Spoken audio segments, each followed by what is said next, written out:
In the last lecture we did the law of conservation of momentum, जिसमें मैंने आपको बताया है कि if there is no external force acting on an object, then two objects when they collide with each other, so the total momentum of the two bodies before the collision is always equal to the total momentum of the two bodies after the collision. Okay? तो ये हमने formula ये किया था m1u1 plus m2u2 is equal to m1v1 plus m2v2. Okay? That is total momentum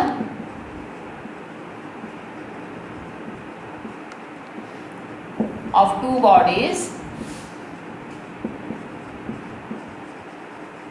before collision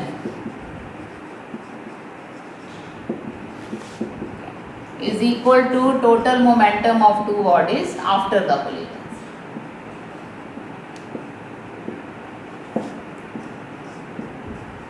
Or two bodies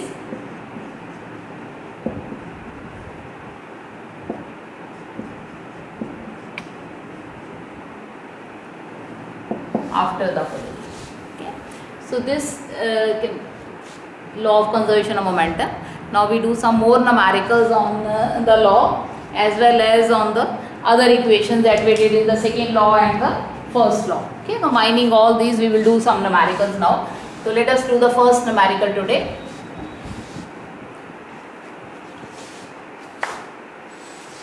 Two hockey players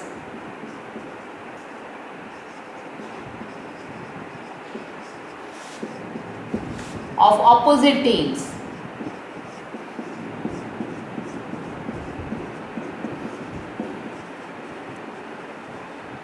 two hockey players of opposite teams while trying to hit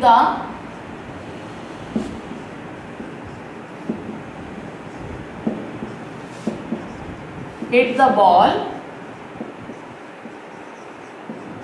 got collided. Opposite teams का यहाँ पे क्या meaning है कि अगर एक left direction से आ रहा है तो दूसरा राइट से आ रहा है. Okay, they are coming from the opposite side. तो ऑपोजिट साइड से आते आते हुए बॉल को हिट करते हुए दे गॉट कोलाइडेड. ओके, अब if mass of the one player got collided and they got entangled, मतलब एक दूसरे में वो अड़ गए. Okay, they got entangled.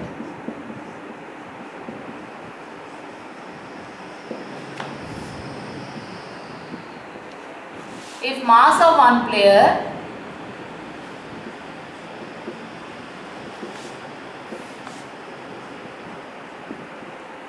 is 60 kg, मतलब एक प्लेयर का मास 60 kg है and was moving with velocity of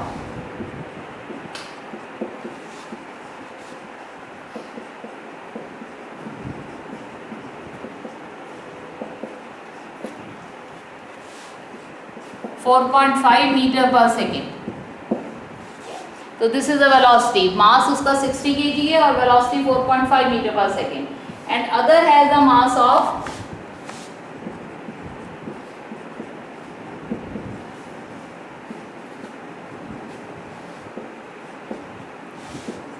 55 kg and moving with a faster speed.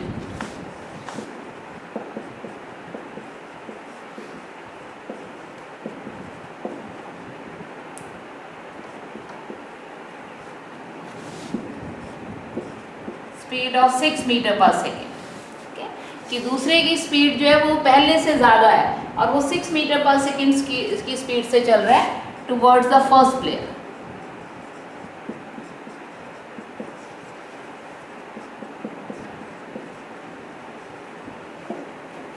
अब इफ हम एज्यूम करते हैं कि दोनों में कोई फ्रिक्शनल फोर्स नहीं है, तो हमें क्या निकालना है कि in which direction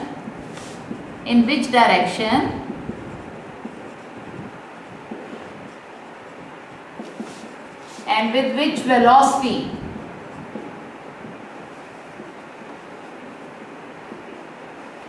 they move together when they got entangled. Okay, velocity they move after they get entangled.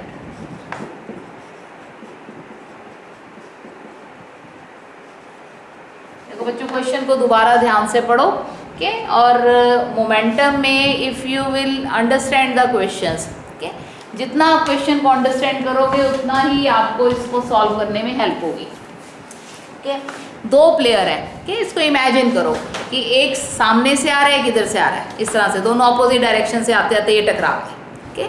अब दोनों के आपको मासेस गिवन है, दोनों की इनिशियल वेलोसिटीज गिवन है। अब टकराने के बाद, जब टकराने के बाद वो फिर सेपरेट हुए तो उनकी फाइनल वेलोसिटी चेंज हो गई। लेकिन इसने यहाँ कहा कि सेपरेट नहीं हुए, सेपरेट नहीं हुए, वो एंटेंगल्ड रहे, क्या एंटेंगल रह के वो फिर मूव किए। तो इसका मतलब जो उनकी फाइनल वेलोसिटी होगी वो दोनों की कॉमन होगी, ओके, क्योंकि both are moving with the same velocity, तो इसलिए फाइनल वेलोसिटी इसमें कॉमन होगी। आप क्वेश्चन की स्टेटमेंट को पढ़ के उसको विजुलाइज करो और समझो कि वो क्या कह रहा है, ओके।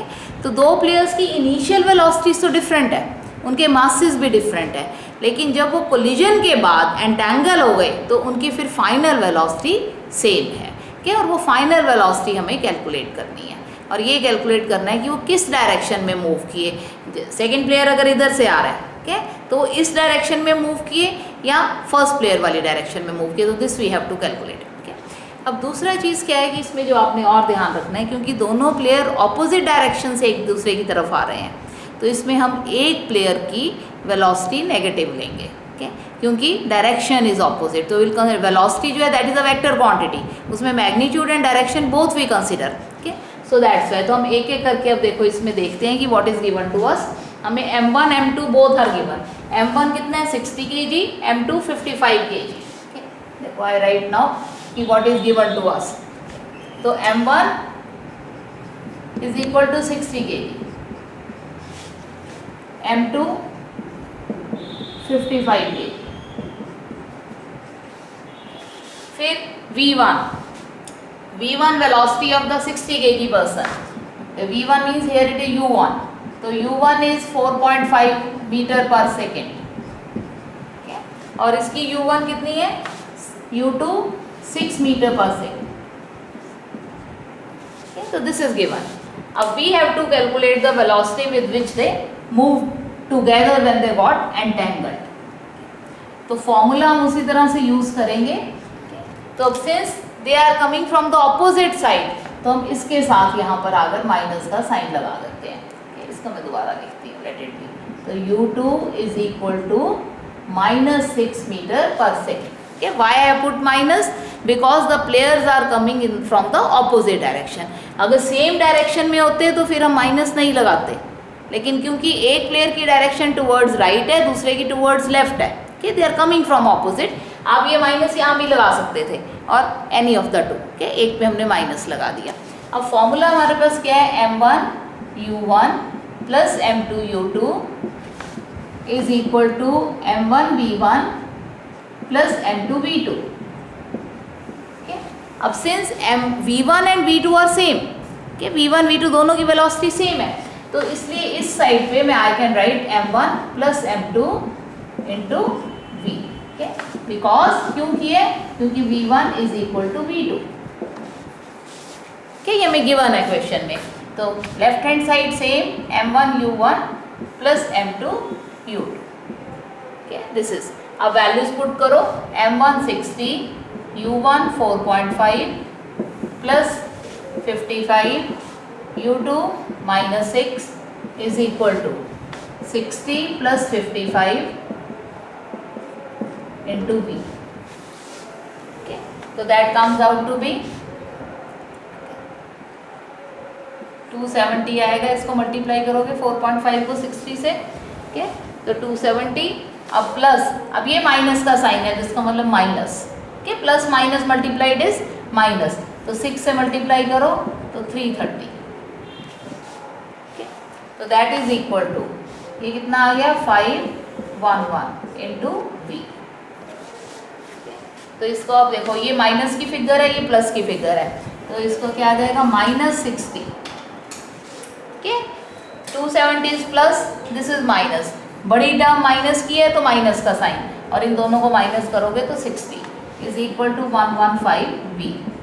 तो v किसके इक्वल आ गया, 115 इधर नीचे आ गया, तो -60 divided by 115।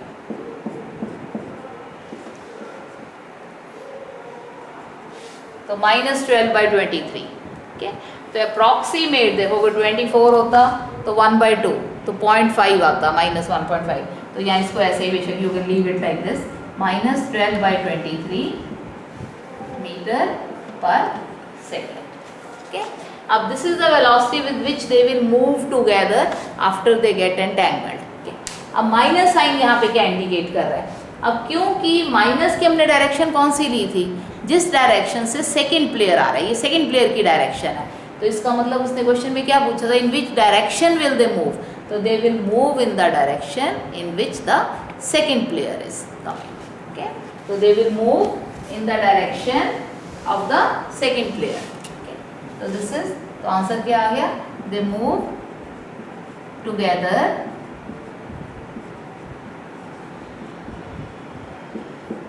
In the direction of second player.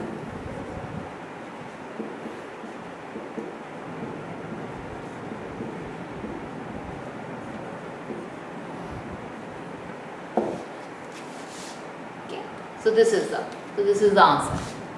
तो you have to be careful, आपने ये माइनस प्लस का ध्यान रखना है। अगर माइनस प्लस का आप ध्यान नहीं रखोगे तो क्वेश्चन गलत हो जाएगा आपका। तो स्टेटमेंट को अच्छे से समझो और समझ के फिर उसको देखो कैसे करना है। अब मैं एक और क्वेश्चन कराती हूँ, उसमें थोड़ा और चेंज करेंगे।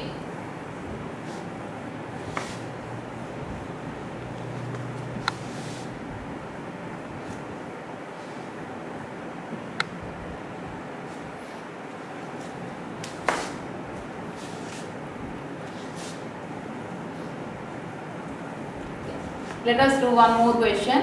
जैसे भी ये क्वेश्चन है कि a boy of mass 60 kg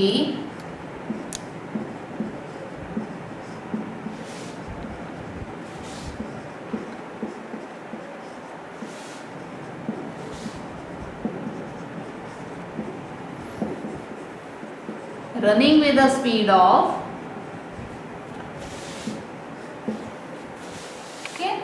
3 meter per second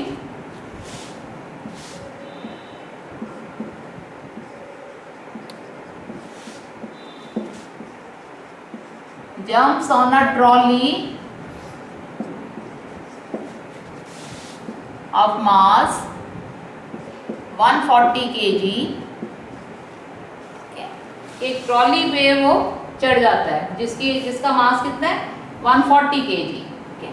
अब if the jumps on a mass of 40 kg with a velocity of 1.5 meter per second, moving with a velocity of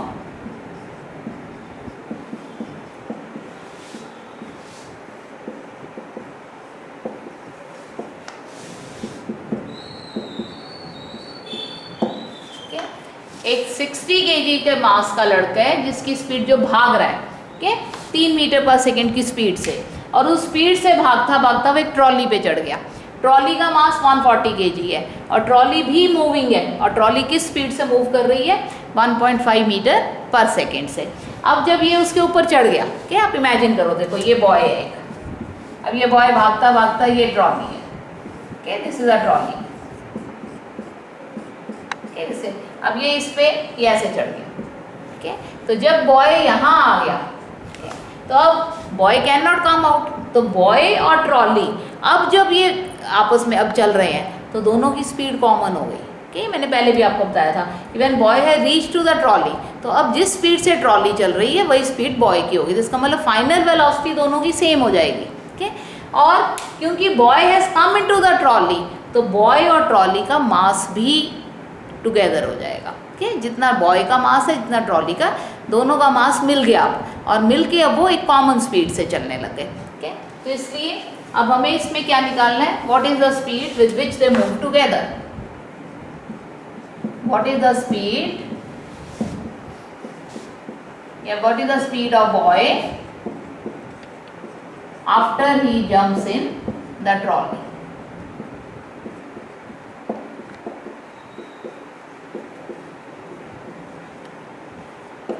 boy की speed, तो boy की speed वही होगी जो trolley की speed है, तो इसका मतलब अगर ये आपसे यहाँ पे ट्रॉली की स्पीड पूछता तब भी हम ऐसे ही निकालते, बॉय की पूछिए तब भी ऐसे ही है, और अगर वो पूछता दोनों की टुगेदर स्पीड क्या है तो तब भी ऐसे ही निकालेंगे। ओके, तो दिस इज, अब इसमें सेम उसी तरह फॉर्मूला लगाओ, m1u1 plus m2u2 is equal to m1v1 plus m2v2।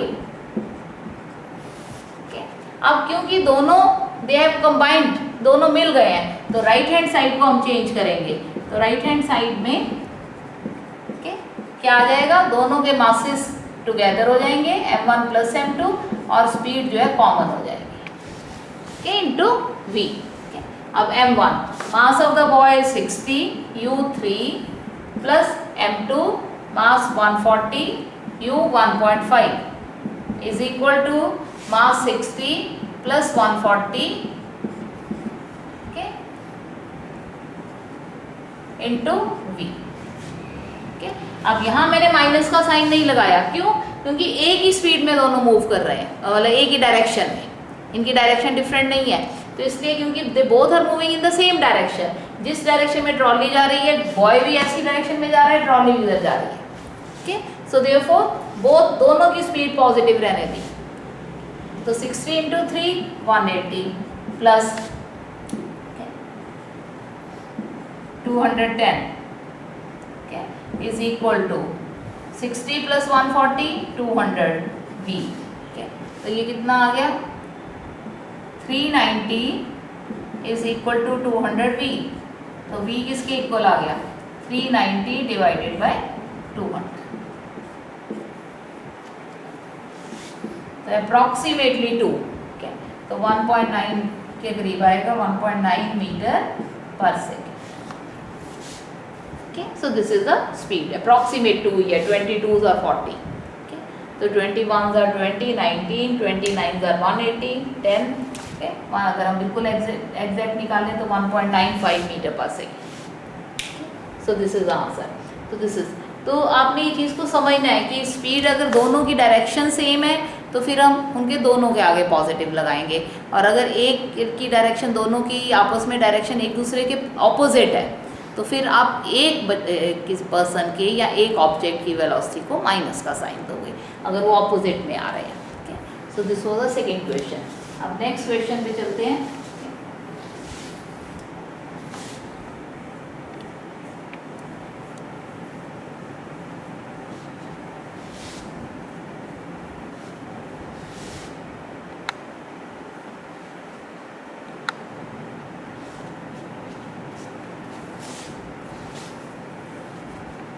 Next question है कि दिस इज, अगले में हम देखते हैं कि two objects, okay, NCERT question है, two objects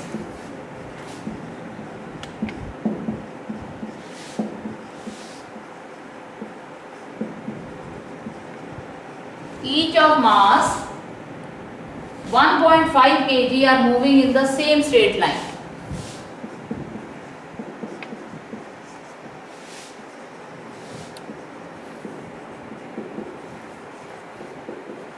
are moving in the same straight line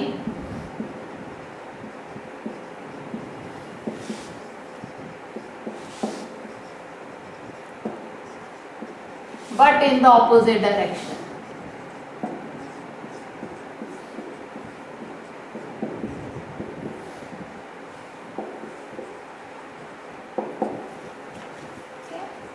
opposite direction में एक दूसरे के मूव कर रहे हैं। The velocity of each object is 2.5 meter per second।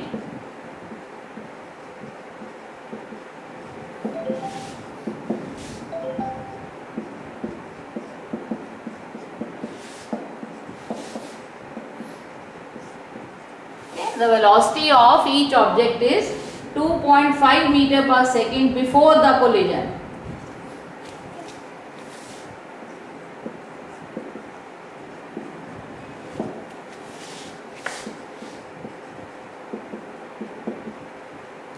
during which they stick together।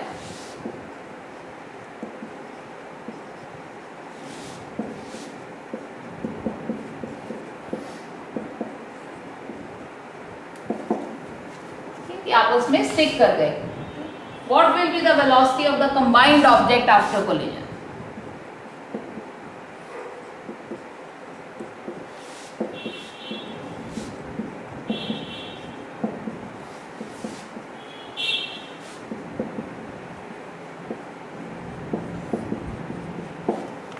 combined object after collision. देखो same उसी तरह से दो ऑब्जेक्ट के मासेस दोनों के 1.5 kg हैं. ओके, दोनों की स्पीड सेम है लेकिन ऑपोजिट डायरेक्शन में है. तो ऑपोजिट डायरेक्शन यहाँ पे देखो, ऑपोजिट डायरेक्शन का मतलब अगर एक की स्पीड हम +2.5 मीटर पर सेकेंड लेंगे तो दूसरे की -2.5 मीटर पर सेकेंड लेंगे. तो m1 कितना है 1.5 kg. ओके, और u1 कितना है 2.5 metre per second. m2 is also 1.5 kg. लेकिन u2 जो है that is -2.5 metre per second. तो कंबाइंड की निकालनी है. Same formula again use it. m1 u1 plus m2 u2 is equal to, क्योंकि कंबाइन कर गए तो हम सीधा मैं फॉर्मूला लगाती हूँ m1 plus m2 into v, क्योंकि फाइनल वेलोसिटी उनकी कॉमन हो जाएगी. तो m1 1.5 into 2.5 plus 1.5 into -2.5 is equal to m1 1.5 plus 1.5 into v. अब यहाँ से देखो ये प्लस की टर्म है, ये माइनस की टर्म है. ओके, और दोनों के मैग्नीट्यूड सेम है बिल्कुल, तो इसका मतलब ये आपस में कैंसिल हो जाएंगी. क्या मल्टीप्लाई करो ना करो तब भी यही रहेगा. क्या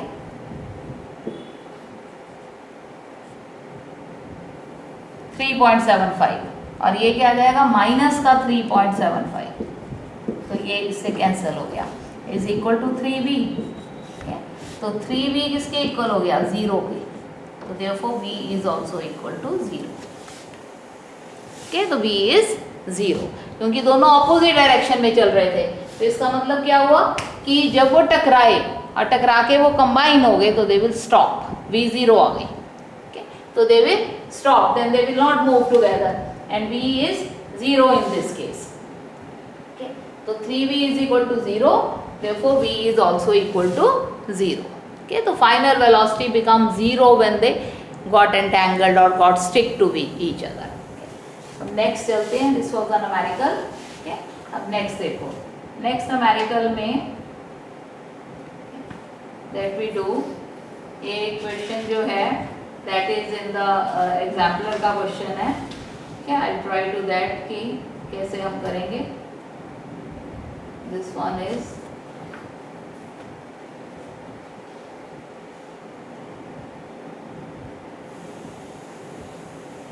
a hammer of mass 500 gram moving at a hammer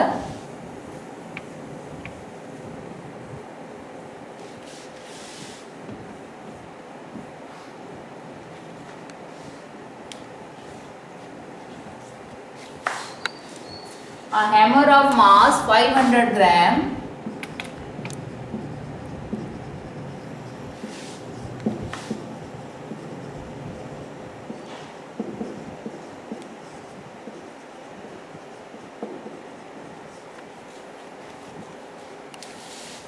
moving along a straight line at a speed of 50 meter per second strikes a nail. Moving at a speed of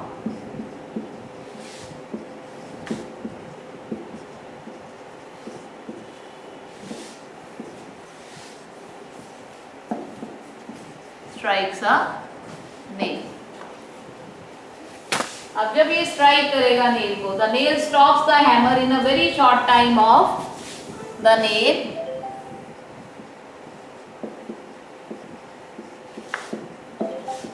stops the hammer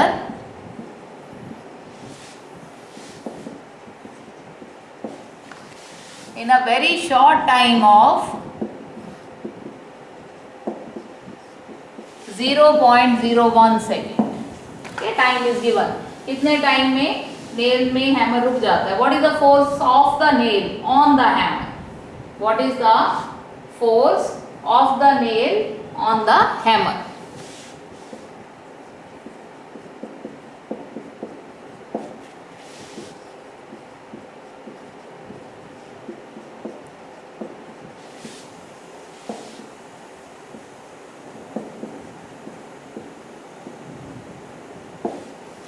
देखो force को calculate करने के लिए we have either F is equal to m में second law लगाएंगे, क्या M में।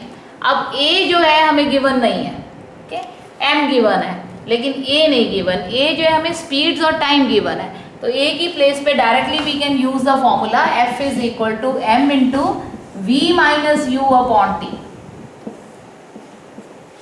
क्या मैंने ए का फॉर्मूला क्या है, v minus u upon t, क्योंकि हमें initial velocity, final velocity, time, everything is given. Okay, तो वी कैन कैलकुलेट डायरेक्टली। अब यहाँ देखो स्पीड दी हुई है 50 मीटर पर सेकेंड, मतलब दिस इज गिवन u, क्योंकि इस स्पीड से जो हैमर है वो मूव कर रहा है क्या नेल के अंदर, तो ये तो उसकी स्पीड है। अब जब नेल में हैमर क्या मैं नेल में ऐसे स्ट्राइक कर रहा है, नेल को स्ट्राइक कर रहा है, तो what is happen, nail stops, okay, the hammer in this second, nail stop मतलब उसकी फाइनल वेलोसिटी v0 हो गई। ठीक है, तो क्वेश्चन को फिर समझो, देखो m कितना गिवन है 500 ग्राम। ठीक है, तो यहाँ लिखते हैं m is equal to 500 gram, तो लेकिन we have to take in SI system, और जब आप SI सिस्टम में लोगे तो m जो है that is equal to 500 divided by 1000, तो that is equal to 0.5 kg। ठीक है, तो kg में कन्वर्ट करेंगे, तो m 0.5 kg, 0.5 v, क्योंकि हैमर स्टॉप्स तो v0, ओके, माइनस u कितना है 50 मीटर पर सेकेंड, ओके, और डिवाइडेड बाय टाइम कितना है 0.01 सेकेंड, 0.01 सेकेंड। तो 0 माइनस 50, तो ये f के इक्वल आ गया, तो f किसके इक्वल आ गया 0.5 into minus 50 divided by 0.01।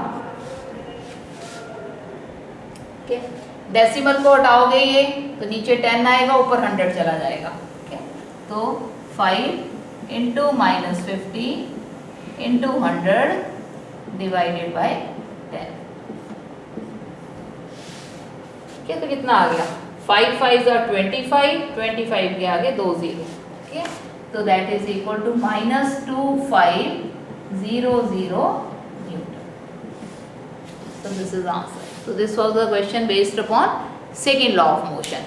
Okay, second law पे कि F की वैल्यू को कैलकुलेट करना। Okay, फिर one more question we do.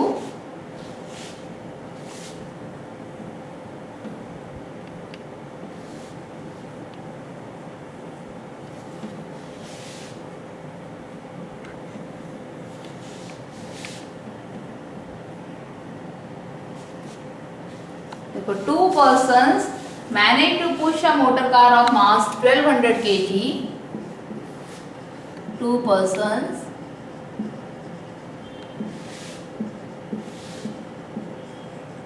managed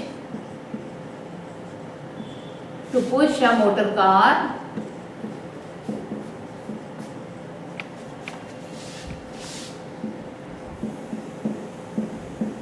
of 1200 kg at a uniform velocity along a level road. At a uniform velocity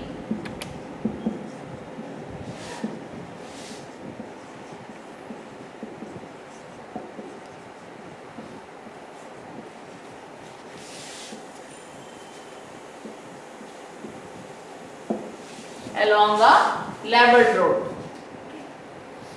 The same motor car can be pushed by 3 persons. The same motor car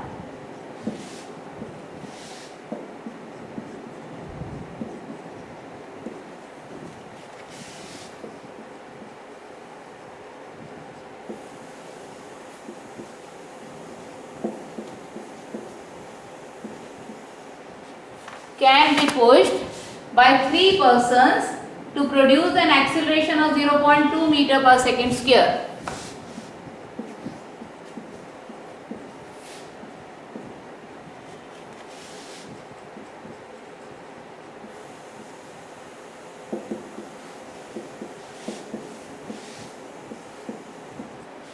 Okay, 0.2 meter per second square. Okay. With what force does each person push the motor car?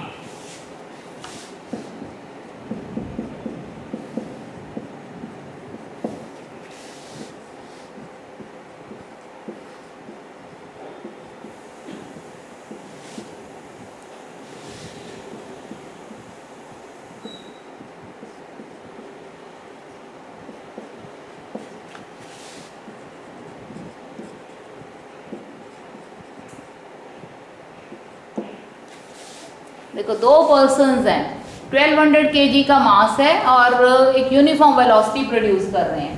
जब 3 persons हैं तो acceleration जो है 0.2 metre per second square किया, तो हम पहले calculate करते हैं कि फोर्स कितनी लगा रहे हैं।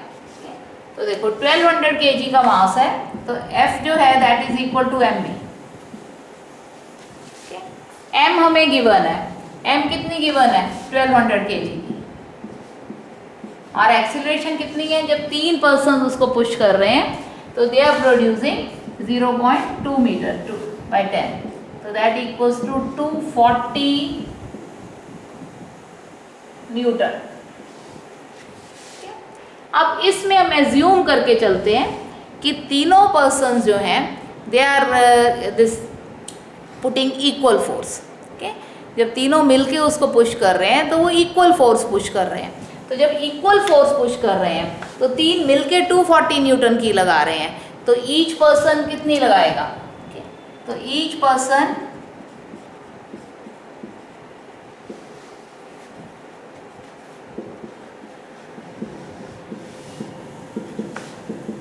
will execute force is equal to 240 by 3, that is equal to 80 Newton. Okay, well, we will suppose this that they all the three are putting the force equally. तो equally force put कर रहे हैं इसलिए 3। अगर आपको आता कि जो पहले 2 पर्सन्स लगा रहे हैं वो कितनी फोर्स लगा रहे हैं, तो फिर हम इसको 2 से डिवाइड करते। तो जो पहले 2 लगा रहे हैं उनमें से each person would have put 120 Newton की फोर्स लगा रहे हैं, क्योंकि एक्सेलरेशन 0.2 मीटर पर सेकंड स्क्वायर की प्रोड्यूस हो रही है।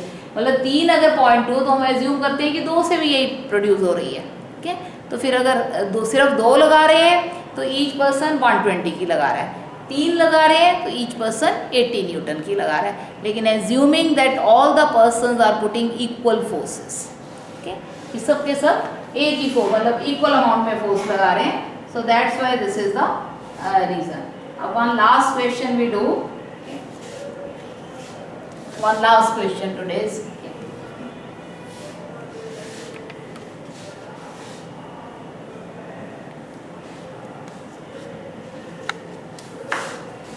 A motor car of mass 1200 kg is moving along a straight line with a uniform velocity of 90 km per hour.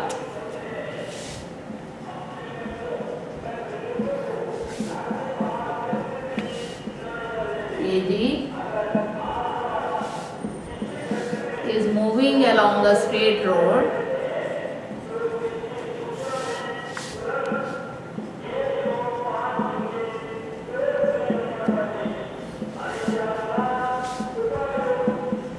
at a speed of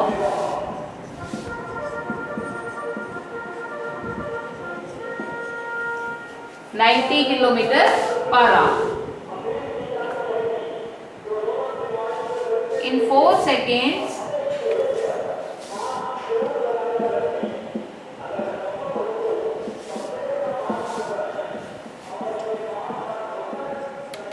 by the application of force,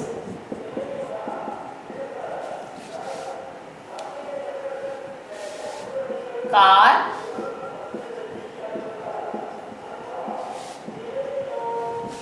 slowed down to 18 kilometre per hour. okay, इतनी slow हो गई 4 second में। okay, calculate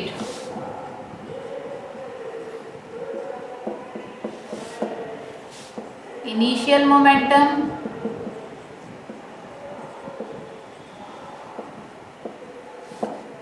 second final momentum,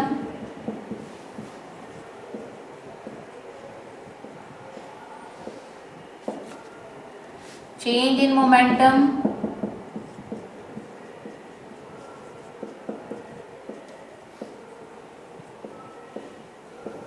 okay, and fourth force और fifth impulse. देखो initial momentum, अब यहाँ पे question में स्पीड्स जो है they have been given in kilometre per hour, तो पहले आप इसको SI यूनिट में कन्वर्ट करो। तो m तो गिवन है 1200 kg, U 90 kilometre per hour, तो convert it into metre per second, तो 5/18 से मल्टीप्लाई करेंगे तो 25 metre per second. Okay, V 18 kilometre per our. क्या रिटार्डिंग फोर्स लग रही है क्योंकि स्लो हो रही है। ओके, तो इसका मतलब स्पीड कम हो रही है, मतलब रिटार्डेशन। तो ये कितना आ गया 18 इंटू 5/18, तो 5 मीटर पर सेकेंड। तो दिस इज V। अब इनिशियल मोमेंटम, पहला क्वेश्चन, mu इसके इक्वल हो जाएगा 1200 इंटू 25।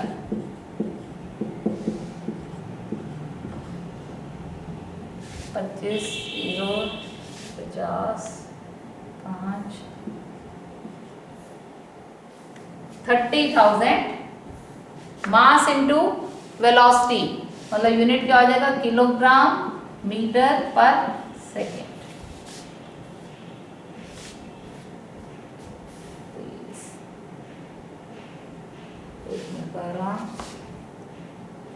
ठीक है, ठीक है, तो किलोग्राम मीटर पर सेकेंड। अब सेकेंड निकालना है mv, फाइनल मोमेंटम। mv कितना हो जाएगा 1200 इंटू 5, तो 6000 kilogram metre per second. Okay, तो this is final momentum. Then change in momentum, third, mv minus mu,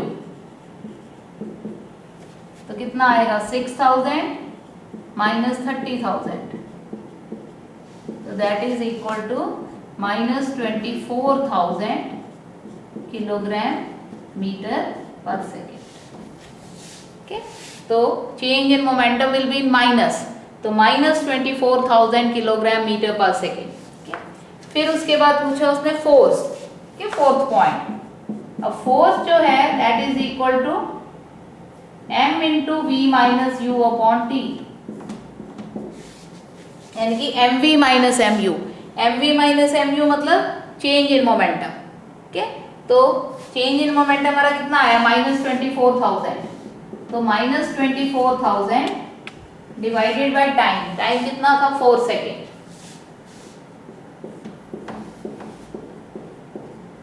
तो कितना आ गया फोर्स माइनस 6,000 न्यूटन। तो माइनस का साइन यहाँ पे क्या इंडिकेट कर रहा है कि फोर्स इज रिटार्डिंग। ओके, तो माइनस 6,000 न्यूटन। और फिर फिफ्थ पूछा है impulse, impulse is equal to f into T. Okay, और impulse is also equal to change in momentum.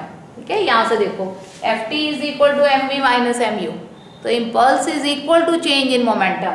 तो चेंज इन मोमेंटम हमारा कितना निकला था माइनस 24,000, और इसको अगर ऐसे भी करोगे तो माइनस 6,000 इंटू 4, तो that is equal to minus 24,000 newton second. ठीक है, तो इम्पल्स का यूनिट क्या हो गया न्यूटन पर सेकेंड। इम्पल्स का न्यूटन पर सेकेंड भी लिख सकते हो, इम्पल्स का किलोग्राम मीटर पर सेकेंड भी लिख सकते हो। क्या ये भी लिख सकते हो, क्योंकि F T is equal to change in momentum. तो ये 5 आंसर्स हो गए। तो this way also the question can come. So these are the different type of the numericals that we did on the basis of the second and third law. Okay. So this is now you do practice yourself, और जितने different type के NCERT के exercise में numericals हैं या उसके examples हैं, you do it yourself so that you may be perfect in solving these all numericals. Okay. Okay. ये हो गया, ये सॉल्यूशन भी